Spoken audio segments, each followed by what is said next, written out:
Hamısı oğru olub öz aləmində. Azərbaycanda 5-6 dənə tanınmış yaxşı oğru olub. Allah onları rəhmət eləsin. Sağ qalanlar da 2-3 nəfər də Allah onların da canına dəyməsin.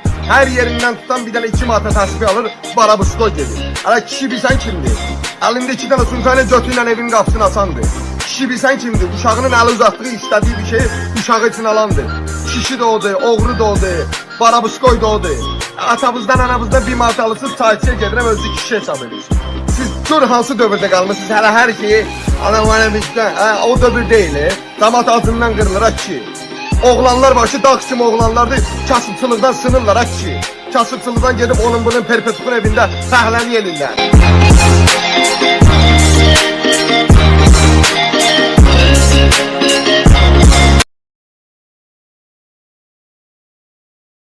Hamısı oğru olub öz aləmində. Azərbaycanda 5-6 dənə tanınmış yaxşı oğru olub. Allah onları rəhmət eləsin.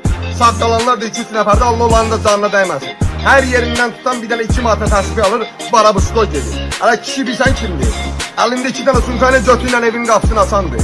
Kişi bilsən kimdir? Uşağının əli uzatdığı, istədiyi bir şey uşağı için alandır. Kişi də odur, oğru da odur, barabustoy da odur. Atamızdan, anamızdan bir maddə alırsınız, çayçıya gedirəm, özü kişi hesab edirsiniz. Siz gör hansı dövrdə qalmışsınız, hələ hər şeyi anam bizdən, o dövr deyil. Damat altından qırılır ki.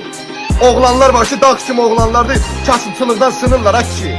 Kasıbçılıqdan gedib onun bunun perpetuun evində fəhləni elirlər.